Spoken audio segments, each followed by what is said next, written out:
టీశాట్ వీక్షకులకు నమస్కారం. మనం ఇప్పుడు మార్చి నెలలో జరిగిన కొన్ని అంతర్జాతీయ అంశాలు చర్చించుకుందాం. వాటిలో భాగంగా మొట్టమొదటి అంతర్జాతీయ అంశం హర్షవర్ధన్. సో కేంద్ర ఆరోగ్య శాఖ మంత్రిగా ఉన్నటువంటి Harshvardhan stop TB partnership board చైర్మన్గా ఎన్నిక కావడం జరిగింది. సో ఈ పదవిలో జూలై నుండి ఈ పదవిలో ఉంటారు. 3 సంవత్సరాలకు గాను ఈ పదవిలో కొనసాగుతారు. So stop TB partnership board చైర్మన్గా ఎన్నిక కాబడిన వ్యక్తి ఎవరు అని అడిగితే హర్షవర్ధన్, కేంద్ర ఆరోగ్య శాఖ మంత్రిగా పనిచేస్తున్న హర్షవర్ధన్ గారు. నెక్స్ట్ అంశం డస్ట్లిక్ 2. డస్ట్లిక్ 2 అనేది ఏంటి అంటే ఇండియా మరియు ఉజ్బెకిస్తాన్ మధ్య జరుగుతున్న ఆర్మీ విన్యాసాలు. సో డస్ట్లిక్ 2 అనేది ఏ దేశాల మధ్య జరిగే ఆర్మీ విన్యాసాలు అని అడగవచ్చు. ఏ దేశాల మధ్యలో? ఇండియా మరియు ఉజ్బెకిస్తాన్. ఎక్కడ ప్రారంభమయ్యాయి అంటే ఉత్తరాఖండ్లోని రాణిఖేత్లో. సో ఇంతకుముందు కూడా మనం జాతీయాంశాల్లో చర్చించుకున్నాం. రాణిఖేత్ అనే ప్రాంతంలో హీలింగ్ సెంటర్ను ప్రారంభించారు అని చెప్పి. సో అదే రాణిఖేత్ అనే ప్రాంతంలోనే డస్ట్లిక్ 2 అనే ఆర్మీ విన్యాసాలు. ఏ దేశాల మధ్య ఆర్మీ విన్యాసాలు? భారత్ మరియు ఉజ్బెకిస్తాన్ మధ్య ఆర్మీ విన్యాసాలు ప్రారంభించడం జరిగింది. ఎక్కడ? ఏ రాష్ట్రంలో? ఉత్తరాఖండ్లో. నెక్స్ట్ అంశం world consumer rights day. So world consumer rights డేని ఎప్పుడు జరుపుకుంటామంటే మార్చి 15న. ఎప్పుడు జరుపుకుంటాం? మార్చి 15న. ఈ year 2021 world consumer rights day యొక్క థీమ్ ఏంటి అంటే tackling plastic pollution. So plastic pollution tackle చేయాలని. So tackling plastic pollution. Next అంశం కాలుష్య రాజధానులలో మొట్టమొదటి స్థానంలో, అంటే ప్రపంచంలో ఉన్నటువంటి కాలుష్య రాజధానుల్లో మొట్టమొదటి స్థానంలో ఉన్న ప్లేస్ ఏంటి అంటే ఢిల్లీ. దేశాలలో చూసుకున్నట్టంటే భారతదేశం ఎన్నో స్థానంలో ఉంది అంటే 3వ స్థానంలో. అత్యంత కాలుష్యపూరితమైన దేశం ఏది ప్రపంచంలో అంటే బంగ్లాదేశ్. పొరుగున ఉన్న పాకిస్తాన్ ఏమో 4th ప్లేస్లో ఉంది. సో ఏ సంస్థ దీన్ని రిలీజ్ చేస్తారు అంటే ఐక్యూ ఎయిర్ అనే సంస్థ దీన్ని రిలీజ్ చేస్తుంది.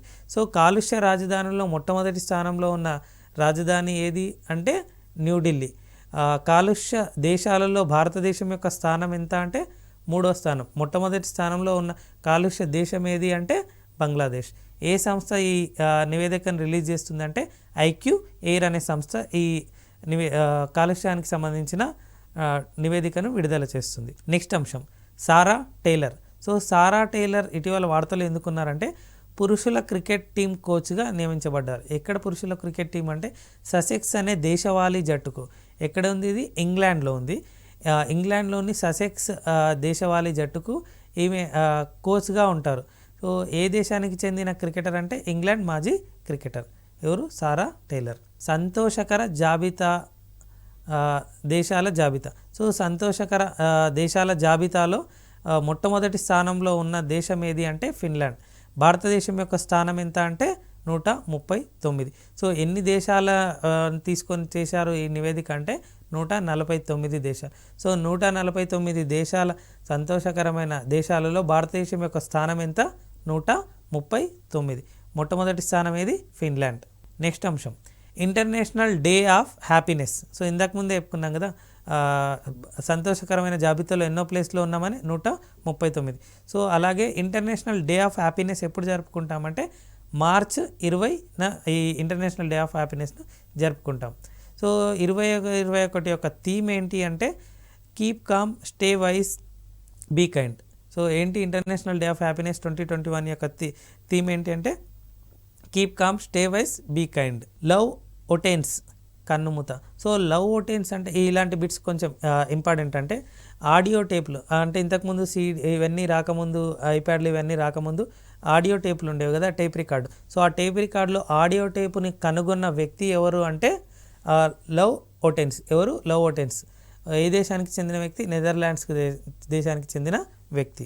Global recycling day. So global recycling డేని ఎప్పుడు జరుపుకుంటాము అంటే మార్చి 18న జరుపుకుంటాం. ఎప్పుడు? మార్చి 18న. ఈ గ్లోబల్ రీసైక్లింగ్ డే 2021 యొక్క థీమ్ ఏంటి అంటే రీసైక్లింగ్ హీరోస్.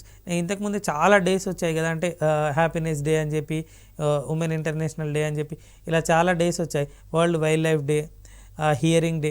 ఈ అన్ని డేలో కంటే కూడా వాటి థీమ్ కూడా అంతే ఇంపార్టెంట్. సో ఈ ఆల్మోస్ట్ ఈ మార్చ్లో 20-30 డేస్ ఉంటాయన్నమాట. సో గ్లోబల్ రీసైక్లింగ్ డే ఎప్పుడు జరుపుకుంటాం? మార్చి 18న. థీమ్ ఏంటి 2021 యొక్క రీసైక్లింగ్ హీరోస్. నెక్స్ట్ అంశం road safety world series. So road safety world series ఇటీవల జరగడం జరిగింది. ఏ క్రీడలో? క్రికెట్లో. సో ఇండియా లెజెండ్స్ ఎవరిపైన గెలిచారు అంటే శ్రీలంక లెజెండ్స్ పైన. ఇండియా లెజెండ్స్ యొక్క కెప్టెన్ ఎవరు అంటే Sachin Tendulkar. Road safety world సిరీస్ను గెలుచుకున్న జట్టు ఏది అంటే ఇండియా లెజెండ్స్. ఎవరిపైన? శ్రీలంక లెజెండ్స్ పైన. నెక్స్ట్ అంశం బారిస్టర్ మౌదూద్ అహ్మద్ కన్నుమూత. సో బారిస్టర్ మౌదూద్ అహ్మద్ ఎవరు అంటే బంగ్లాదేశ్ దేశానికి ప్రధానమంత్రిగా పనిచేసినటువంటి వ్యక్తి.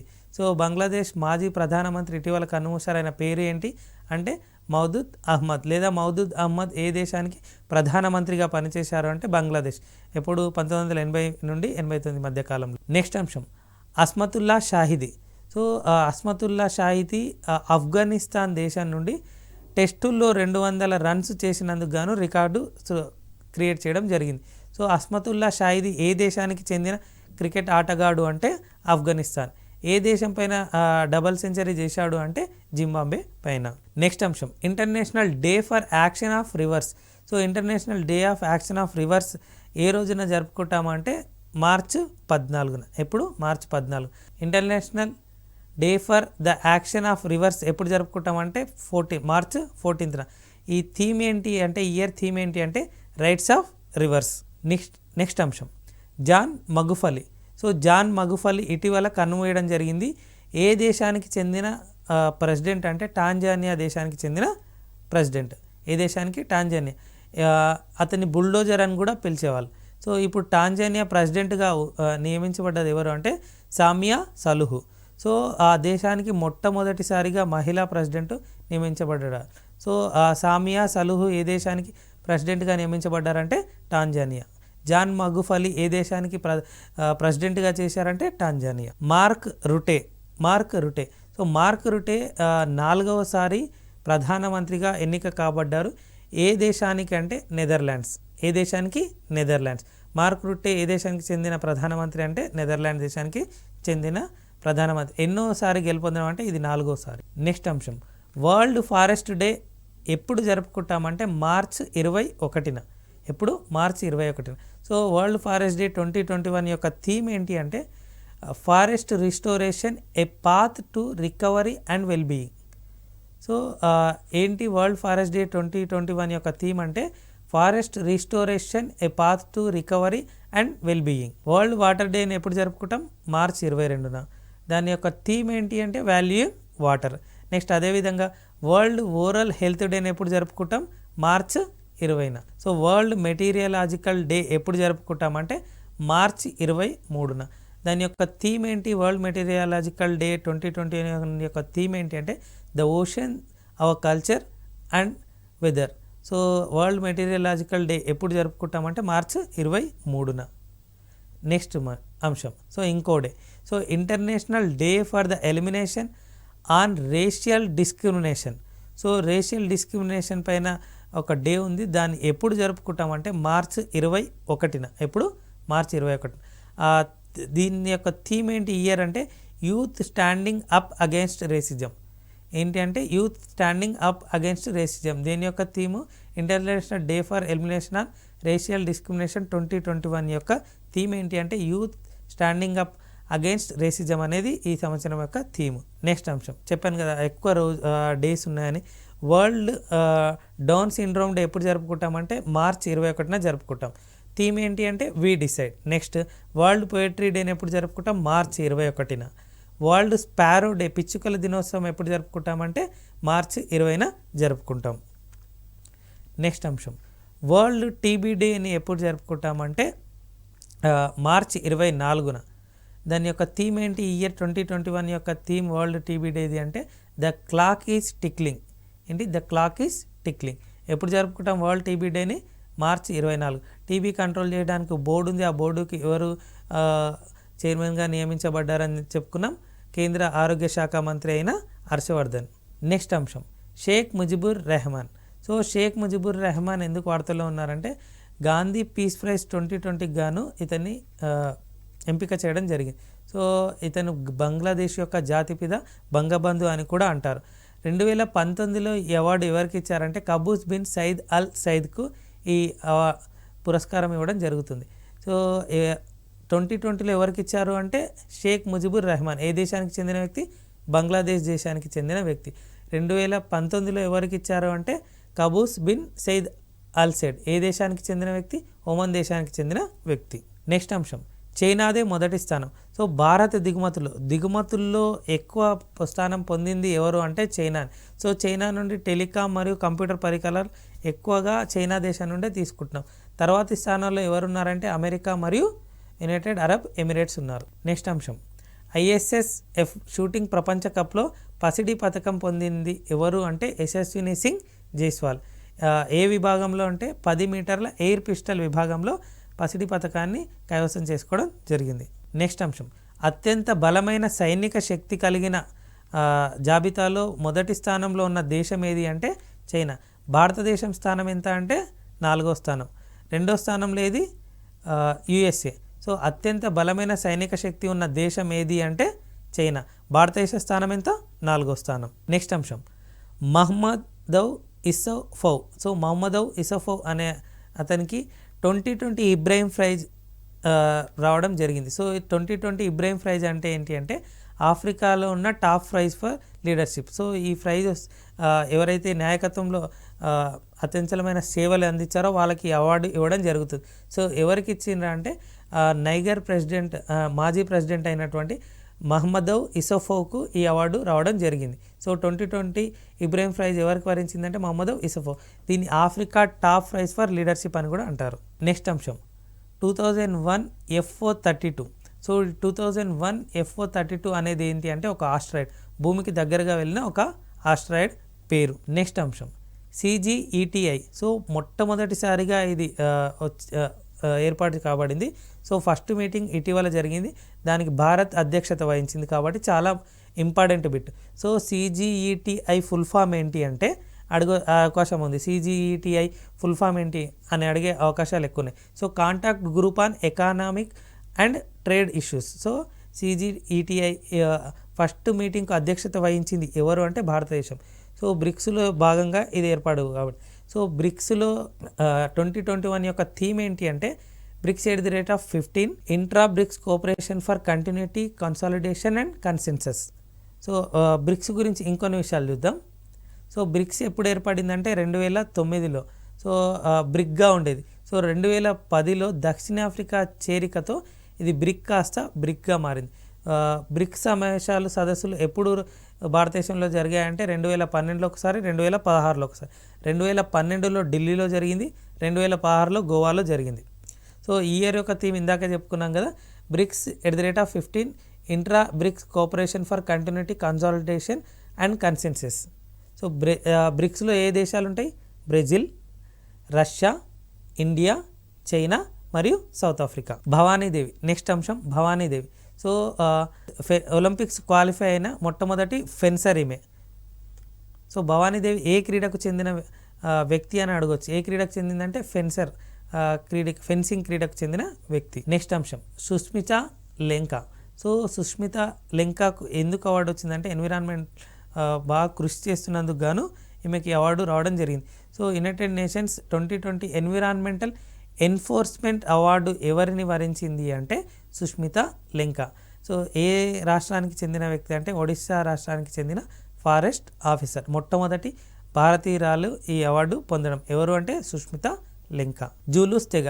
జూలూస్ తెగ ఇటీవల వార్తల్లో ఎందుకు ఉంది అంటే సౌత్ ఆఫ్రికాలో ఉన్నటువంటి ఈ జూలూస్ తెగ రాజు గుడ్విల్ జ్వెలితిన్ అనే వ్యక్తి ఇటీవల మరణించడం జరిగింది. అందుకే ఈ జూలూస్ తెగ ఇటీవల వార్తలో నిలిచింది. సో అక్కడ ఉన్నటువంటి ఆ ప్రాంతంలో ఎక్కువ జనాభా ఉన్న తెగ ఏది అంటే జూలూస్ తెగ. సో జూలూస్ తెగ కింగ్ ఇటీవల మరణించారు. ఆయన పేరు ఏంటి అంటే గుడ్విల్ జ్వెలితిన్. లేదా జూలూస్ తెగ ఈ బిట్ చాలాసార్లు అడిగాడు. జూలూస్ తెగ ఏ దేశంలో ఉంది అంటే సౌత్ ఆఫ్రికాలో. నెక్స్ట్ అంశం, world energy transition outlook. So world energy transition outlook ఏ సంస్థ చేత రిలీజ్ చేయబడుతుంది అంటే ఇరీనా. సో ఇరీనా అంటే ఏంటి అంటే the international renewable energy agency. So the international renewable energy agency వారిచే వరల్డ్ ఎనర్జీ ట్రాన్సిషన్ అవుట్లుక్ అనే నివేదిక విడుదల చేయబడుతుంది. దీని యొక్క హెడ్ క్వార్టర్ ఎక్కడుంది అంటే అబుదాబిలో. నెక్స్ట్ అంశం, సంగై అగ్నిపర్వతం బద్దలైంది. సో ఇటీవల సంగై అనే అగ్నిపర్వతం బద్దలైంది. అది ఏ దేశంలో ఉంది అని అడగొచ్చు. ఏ దేశంలో అంటే ఈక్వెడార్లో ఉంది. నెక్స్ట్ అంశం, ఆయిల్ సప్లైస్ ఇండియాకి. సో ఇటీవల ఇప్పుడు చూడండి పెట్రోల్ రేట్ పెరిగాయి తగ్గాయి అని చెప్పుకుంటాం కదా. సో ఆయిల్ సప్లై ఎక్కువగా ఏ దేశం నుండి తీసుకుంటున్నాం అంటే ఇరాక్. నెక్స్ట్ పొజిషన్ ఏది అంటే యుఎస్ఏ నుంచి దిగుమతి చేసుకుంటున్నాం. నెక్స్ట్ అంశం, Asia the Pacific sustainable development goals progress report 2021 ఎవరు రిలీజ్ చేస్తారంటే యునైటెడ్ నేషన్ ఎస్కేప్ అనే ఆర్గనైజేషన్ చేత ఇది రిలీజ్ చేయబడుతుంది. ఎస్కేప్ అంటే ఏంటి అంటే United nations economic and social commission for Asia and Pacific. So Asia the Pacific sustainable development goals progress report 2021 ఎవరు రిలీజ్ చేస్తారంటే యుఎన్ ఎస్కేప్. సో ఈ సహీ దిశ ప్రోగ్రామ్ని ఎవరు కండక్ట్ చేస్తారు, ఎవరు ఇనిషియేషన్ తీసుకున్నారంటే UNDP, united nation development programme వాళ్ళు లాంచ్ చేయడం జరిగింది. నెక్స్ట్ అంశం, state of the world indigenous peoples report. So state of the world indigenous peoples report ఎవరు రిలీజ్ చేస్తారు అంటే UN DESA. So UN DESA యొక్క ఫుల్ ఫామ్ ఏంటి అంటే united nation department of economic and social affairs. Economic of social affairs అనే సంస్థ ఈ state of the world indigenous peoples రిపోర్ట్ను విడుదల చేయడం జరుగుతుంది. నెక్స్ట్ అంశం, రిట్జ్కర్ ప్రైజ్. సో రిట్జ్కర్ ప్రైజ్ అనేది ఆర్కిటెక్చర్ విభాగంలో నోబెల్ బహుమతిగా చెప్పుకోబడతారు. సో ఈ రిట్జ్కర్ ప్రైజ్ ఇటీవల ఎవరికి వచ్చింది అంటే అన్నే లకోటన్ మరియు జూన్ ఫిలిపే వెసెల్ అనే వ్యక్తులకు ఈ అవార్డు రావడం జరిగింది. ఎప్పుడు దీన్ని ప్రారంభించారు అంటే ఎప్పటి నుండి ఈ ప్రైజ్ని ఇస్తున్నారంటే 1979 నుండి ఈ అవార్డు ఇవ్వడం జరుగుతుంది. సో వీళ్ళకి ఎందుకు ఈ అవార్డు వరించింది అంటే మల్టిపుల్ సస్టైనబుల్ హౌసింగ్ ప్రాజెక్ట్స్ తీసుకోవడం కారణంగా ఈ అన్నే లకోటన్ అండ్ జీన్ ఫిలిపి వసెల్కు ఈ రిట్జ్కర్ అనే అవార్డు రావడం జరిగింది. సో ఆర్కిటెక్ట్లో నోబెల్ లాగా పరిగణించబడే ప్రైజ్ ఏది అని అడగొచ్చు. ఏదంటే రిట్జ్కర్. నెక్స్ట్ అంశం, సీతా ఏలియా టెంపుల్. సో సీతా ఏలియా టెంపుల్ ఎక్కడ ఉంది అంటే శ్రీలంకలో ఉంది. సో అయోధ్య రామ మందిరానికి కట్టడానికి ఉపయోగించే రాళ్ళలో కొన్ని ఇక్కడ నుండే రాయి తీసుకొచ్చి అక్కడ పెట్టడం జరుగుతుంది. సో అందుకే ఇది చాలా ఇంపార్టెంట్. సీతా ఏలియా టెంపుల్ ఏ దేశంలో ఉంది అంటే శ్రీలంకలో. నెక్స్ట్ అంశం, బైకాల్ జీవీడి. సో బైకాల్ జీవీడి అనేది ఏంటి అంటే ఒక టెలిస్కోప్. సో బైకాల్ అనేది ప్రపంచంలోనే లోతైన సరస్సు కదా. ఆ లోతైన సరస్సులో ఈ టెలిస్కోప్ పెట్టడం జరుగుతుంది. అందుకే దీన్ని బైకాల్ జీవీడి టెలిస్కోప్ అంటారు. బైకాల్ జీవీడి అనేది ఏంటి టెలిస్కోప్. ఎవరు దీన్ని తయారు చేశారంటే రష్యా శాస్త్రవేత్తలు. బైకాల్ లేక్ ఎక్కడుంది రష్యాలో. ప్రపంచంలోనే లోతైన సరస్సు ఏది బైకాల్. నెక్స్ట్ అంశం, యుథ్నేషియా. యుథ్నేషియా అంటే కారుణ్య మరణాలు. సో ఎక్కువ కాలం రోగగ్రస్తులుగా ఉండి లేకపోతే బెడ్ రిడన్ అయిపోయి అంటే బ్రెయిన్ డెడ్ అయిన చాలా రోగాలకు గురైన వాళ్ళు ఉన్నారనుకోండి. సో కొన్ని కంట్రీస్లో యుథ్నేషియా అనేది ఉంది. యుథ్నేషియా ఏంటి అంటే కారుణ్య మరణం. కారుణ్య మరణం అంటే వాళ్ళని మనం కావాలని పర్మిషన్ తీసుకొని చంపుకునే హక్కు కల్పించబడుతుంది. సో యుథ్నేషియా ఇటీవల స్పెయిన్లో ఆమోదం పొందింది. సో వీటిని కారుణ్య మరణాలు అంటారు. దీనికి గురించి ఎక్కువగా చదవాలి అంటే అరుణా షాన్బాగ్ కేసు అనే విషయాన్ని డీటెయిల్గా మీకు ఈ యుథ్నేషియా అనేది ఇండియాలో తెలుస్తుంది మీకు. ఏది అరుణా షాన్బాగ్ కేసు. యుథ్నేషియా ఏ కేసులో బాగా తెలుసబడుతుంది భారతదేశంలో అంటే అరుణా షాన్బాగ్. సో యుథ్నేషియా ఇటీవల ఏ దేశంలో ఆమోదం పొందింది అంటే స్పెయిన్లో. నెక్స్ట్ అంశం, ట్రెడిట్ అనేది ఏంటి అంటే ఒక చిన్న టైప్ ఆఫ్ వీడియో అనమాట. ఏదైనా పని చేస్తున్నప్పుడు ఏదైనా డౌట్లు వచ్చినా ఏదైనా వచ్చినా గ్రూప్తో షేర్ చేసుకోవడానికి ఏర్పాటు చేయబడిన ఒక సిస్టమ్ అనుకోవచ్చు.